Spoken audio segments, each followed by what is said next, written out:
He's like, you're like super tall and hot. And I was like, okay, this is weird. Podcasts over 2 years so far has made $550,000. No, $266,000. And the podcast is with Graham and Jack. No, Jack and Graham. Jack and Graham. We agreed on Jack and Graham. We've always said Jack and Graham, haven't we? That's Graham and Jack. I actually wanted Graham and Jack. You wanted Jack and Graham. It does sound better with It's the short than the long. It's got to be short and long. That's true. Well, anyway, welcome to the podcast. Thanks so much for coming and on. we're You in call your it set today, by the way. Graham Jacker. Like Graham Cracker. We'll work on it. No. Grack. We don't need is to what work it's called. on it. We planned on meeting at 11:30, and we kind of mentioned it, but Graham and I were like, oh, we should go to a coffee shop first. We could plan out some questions, get everything straight. And we decide some random coffee shop. We show up there, and right after we get our coffees, Graham's talking to a fan that like recognized him, and I'm like, wait a second, there he is. And you just walk straight to the coffee shop. Apparently you go all the time. Yeah. That was just a wild coincidence. You guys picked a great coffee shop. Yeah, it's good stuff. It's good stuff. I mean, come on. You find a good coffee place. I typed in your area, and I just typed in coffee. And I saw the coffee places. Some of them didn't look good at all. And there was a Starbucks. I was like, I'm not going to Starbucks. But I found a random place that looked so good with like really unique drink options. And I tried it. It is so good. Now, this is like a $7 coffee. But this is the best coffee I think I've had. It was good. And you just strut in, man. And the funny thing, too, is when you were there were probably 15 or so people in there. 2 of them recognized you. Yeah. Is that a common thing? Does that happen often to you? Yeah. And what is that like? I get recognized a good bit. I mean, it's generally like everyone's pretty nice. The thing that they usually want is a picture, that's like the end of the engagement. It's like initially it's like, you seem familiar. Oh, I know who you are now. Yeah. Confirm by asking, then greeting, and then end it by asking for a picture so that you can say you have done this, move on with your day. And I think that's generally how every interaction goes. I always have the encounter where I'm just kind of like sitting somewhere and I'll look around and someone kind of like looks, you make eye contact for a split second, and then I'm like, let me look back. And they're always like this. Oh, they're like comparing faces. Looking up on like their that. phone. And then we lock contact, they're like, like that always. Yeah. But it's always they have to confirm on the phone to be like, because they don't want to be wrong. The embarrassment of being wrong outweighs the pleasure of being right. But you know what I do is I never look at them. Because like you can tell through your peripherals if they're looking at you. Oh, yeah. I make them do the work of confirming and coming up to me. I'll never do the look because that's like an invitation to come in, and they need to have that bravery on their own. And you mentioned, I was watching a video and I was researching you before this, that you used to have a password where people would have to say this in order to prove to you that they're like true fans. Yeah. Right? Yeah, that's something PewDiePie did. I had a silly one. It was like, you are Giga Chad, super ripped, awesome hot dude, something like that. And they had to tell me that. And only one guy ever gave me the password. And the problem is when people meet, I don't know if you experience the same thing. When people meet me, they're very nervous, unnecessarily nervous, I would say. But I think it's just very unexpected, shock met with like, oh, I have not planned for this interaction. And so they're always very nervous. And so when this guy was telling me like my passcode, he's like, you're like super tall and hot. And I was like, okay, this is weird. Wait, you tried? He did the thing. wow. And I was like, did you just forget that you had told people this? No, I remember I told people, but in my head when they would tell me in a way that was like we had known each other for years. But obviously no one plans to meet me because they don't know where I'm at. And so when it actually happens, it came out a lot weirder than I thought it would. Yeah. So I'm like, all right, let's just cut that. Just come up to me. We'll grab the picture. It's all good. Yeah, you know So, what's kind of surprising? Yeah. You're actually 6 feet tall. Yeah. You actually are. And here, I'm not saying that I was initially kind of like, questioning People that. round up. I round up to 6 feet. A lot, yeah, 6'5". Yeah, a lot of people, they say they're 6 feet, but they're like 5'9", 5'10". Right. But when I saw you, you're actually as tall as I kind of thought you would be. Yeah. Which is, Yeah, I think it's a big thing for streamers, especially because you have no idea how tall streamers are or how big streamers are, because you always see them behind the camera, and the only thing you have for reference is what's around them in that frame. And so every single streamer deals with a joke of being short, and I probably wrote that joke harder than most. So everybody thinks I'm short or comes in at least like thinking that maybe I'm not as tall as I say I am. But yeah, I'm tall as hell. I got a truck because it's my dream car. It's a mini truck. It's called like a K truck. It's a Subaru Sandbar 1997. It's imported from Japan. Oh my God, dude. Yeah, he had it up front, Jack. I'm surprised you didn't see that. Yeah, you walked right by this guy.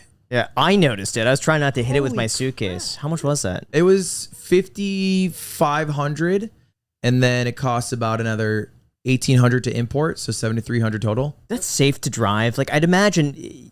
Is there an airbag in that thing? Yeah, there's an airbag. Yeah, Okay. it's, the things that make it a little more dangerous is that it's a right side car because it's an import from Japan. Yeah. So I'm driving on the right, which can be a little weird, and then it's also like a left-handed, manual transmission, which can be a bit weird. Left-handed manual? Yeah, but I drove it for the first time from Long Beach, and it felt fine. Like it doesn't go the quickest; it goes about 70. But like I felt decently safe on it. I wasn't too worried. I mean, I'm sure if I hit something, it is not a Tesla safety rating. Shit's a fucking tank. It hits a wall, bang. But if I don't do that, I should be fine. I've been curious. Left-hand drive. How difficult is that to learn versus right? I'd imagine even for me, like I drive stick, but I think it's easy. I think left hand, really? Instantly, because you're not gear shifting, especially in a car like this. I mean, it's not like a sports car where you're like, having to go first, second, third, fourth, fifth. Like it's pretty slow and steady, and you just put it in the slot, and you know when it's right. Like you do the same habits. Like do you wiggle in neutral? Yeah, I'll wiggle the gear shifter in neutral just to make yeah. sure it's in there. So it's the same vibe. It's just the other hand. And what's your inspiration behind all of these weird modes of transport that you have, like the Vespa and then this car? Like, why don't you just get like I feel like people in your situation would buy like a Lambo or buy something flashy. No, I don't. I can't see you in a Lambo. I can't necessarily. I could see a Model S Plaid. I could see that. I could see that. So, I thought about getting like a Tesla for a bit, but I didn't get it because everybody has a Tesla, and I think I enjoy a sense of originality, and I hate sports cars. Like I would never blow money on a sports car. Oh. I would never blow money on any like fashion brands. I don't like spending money there. It makes me feel like I once rented a Porsche 911. Like, do you call it 911 or do you call it 911? 911. Yeah. Anytime someone says Porsche 911, I just kind of cringe a little. Is it bit. 911? 911. Okay, all right. Porsche 911. I got a Porsche. Porsche 911, never forget. Yeah. And it was lime green, and I was driving it around like West Hollywood, and I just felt like a piece of shit driving by a bunch of people who are homeless on the streets, and I'm in a Porsche at a stop sign.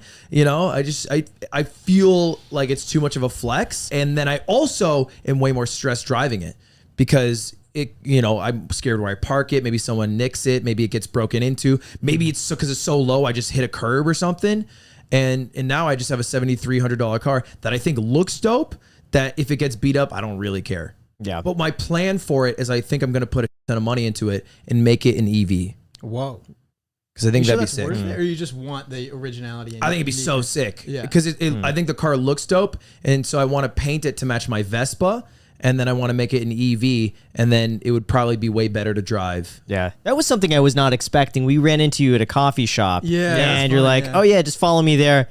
And you're in a Vespa. Yeah. And a cool looking one, too. It's like some retro style something or other, right? Yeah, it's like a Chinese knockoff my girlfriend got me, but it's meant to look like the style of a classic 80s Vespa. Yeah. And it's like a sick mint green color. I got it because I went to Italy, and I rented a Vespa in Rome. I just like asked the concierge, I was like, can you get me a Vespa? And they just hooked me up for like 3 days, no license, no nothing. And I just rode it around, and it was so fun.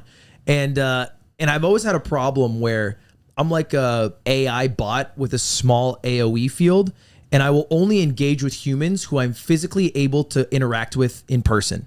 And I'm very bad at like messaging online. But the problem is I can only engage with those I can physically walk to or if I live with. Mm-hmm. And the Vespa is like unlocked my radius. Because now I'm way more happy to hop on the Vespa and drive 10 miles than I was getting into a car, which is weird because it's very similar. But the Vespa is just like easier to get in, and I'm happier riding it. And I feel like annoyed if I have to drive 10 miles in a car.